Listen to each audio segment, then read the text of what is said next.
Bom dia! Segunda-feira, dia 3 de outubro de 2022. É uma data muito especial porque nos lembra o nosso codificador, Hipólito Leão Denis Rivail, que depois que publicou o Livro dos Espíritos, também passou a ser conhecido como Allan Kardec. Quem quiser saber um pouco mais, leia o Livro dos Espíritos ou acompanhe os nossos vídeos que estamos publicando ele na íntegra. É só você entrar no canal do YouTube do A Caminho da Luz ou do Geal e colocar lá na playlist o Livro dos Espíritos, em que você vai poder ver os episódios anteriores em que tem todo o livro que nós estamos publicando. Ou, né, entrar lá no site da Federação Espírita Brasileira, que tem lá o download do livro gratuitamente para que você possa baixar não só esse, como todos os livros da codificação. E assim, mais uma vez, convidamos a todos também para as nossas lives, toda sexta, às 19h50. Refletindo agora com o Livro dos Espíritos, capítulo 3, Lei do Trabalho, dando prosseguimento ao item Limite do Trabalho, Repouso. Pergunta 685. Tem o homem o direito de repousar na velhice? Sim, que a nada é obrigado, senão de acordo com as suas forças. 685A. Mas que há de fazer o velho que precisa trabalhar para viver e não pode? O forte deve trabalhar para o fraco.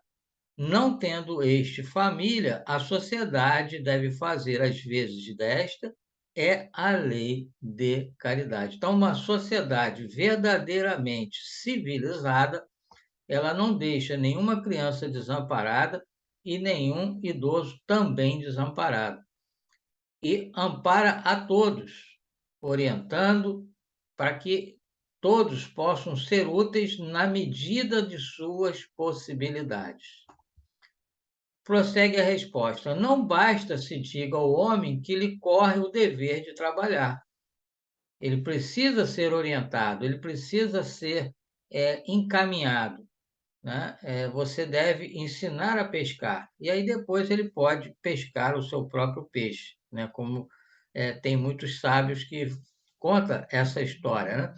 E aí prossegue a resposta: é preciso que aquele que tem de prover a sua existência por meio do trabalho encontre em que se ocupar, o que nem sempre acontece. Aí vai das grandes cidades, né? Porque acaba crescendo muito, às vezes desordenada, e às vezes as pessoas não têm onde trabalhar, causando assim um índice de desemprego muito grande.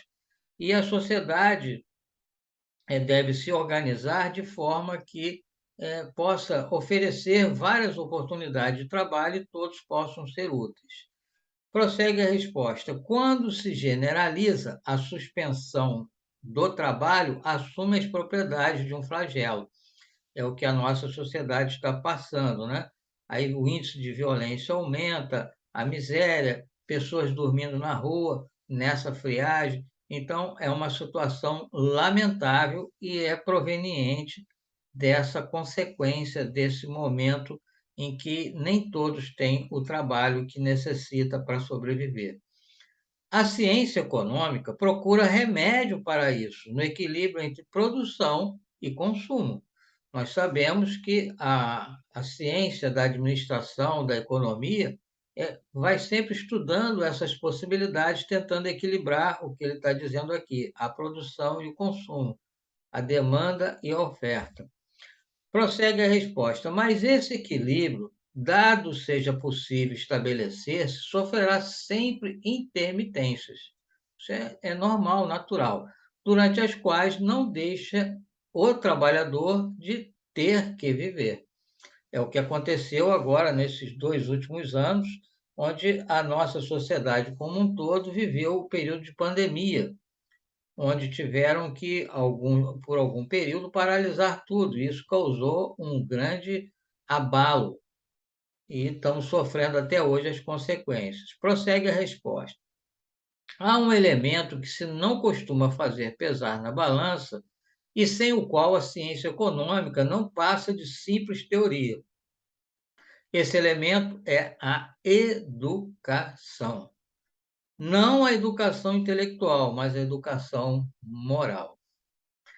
Nós há pouco tempo fizemos uma live com Marcelo Freitas Nobre, né, filho do Freitas Nobre, um grande político brasileiro, e da Marlene Nobre. E o tema era o espírita e a política. E lá nessa essa palestra foi abordada a questão, né, de que muitos homens que entram na política falam da educação. Todos sabem a necessidade de investir em educação, mas pouco se faz em relação a isso. Não deveria ter nenhuma criança na rua. Todas deveriam estar na escola, uma escola de qualidade e uma escola que tivesse educação integral para que aquela criança tivesse um bom acompanhamento, esporte, cultura e os ensinos fundamentais. E também as famílias, de forma que elas possam se estruturar e dar a educação moral, como está aqui nessa resposta dos Espíritos.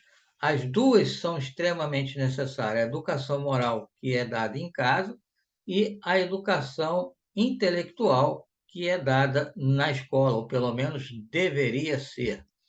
Prossegue a resposta: não nos referimos, porém, à educação moral pelos livros, e sim a que consiste na arte de formar caracteres, a que incute hábitos, porquanto a educação é o conjunto dos hábitos adquiridos. Considerando-se o aluvião de indivíduos que todos os dias são lançados na torrente da população, sem princípios, sem freio e entregues aos seus próprios instintos, serão de espantar as consequências desastrosas que daí decorrem, né? Nós estamos vendo aí a violência que impede a gente de sair com tranquilidade de nossas casas. Então, temos que refletir. Isso é tudo consequência, como está dizendo aqui, desse abandono da sociedade, das crianças, principalmente. Prossegue a resposta: quando essa arte for conhecida, compreendida e praticada, o homem terá no mundo hábitos de ordem e de previdência para consigo mesmo e para com os seus, de respeito a tudo que é respeitável, hábitos que lhe permitirão atravessar menos penosamente os maus dias inevitáveis. A desordem e a imprevidência são duas chagas que só uma educação bem entendida pode curar. Esse é o ponto de partida, o elemento real do bem-estar, o penhor da segurança de todos. Então, mais uma vez, aproveitando esse momento em que estamos indo para a eleição, vamos refletir se estamos votando num candidato que investe na educação, de verdade, e não só de boca, e sim de ação. Assim, mais uma vez, agradecemos a Deus por mais essa possibilidade e pedimos ao Pai o amparo e a proteção para toda a humanidade. Convidamos a todos para os nossos estudos online, às segundas, 19h30, o Céu, Inferno e a Gênesis, às terças, 20 horas, Diálogo com as Sombras, às quintas, 17h30, o Despertar do Espírito. Para conseguir o link, é só entrar em contato com ambas as casas através dessas formas de contato e solicitar. Assim que nós possamos amanhã dar prosseguimento às reflexões com Allan Kardec. Um bom dia a todos.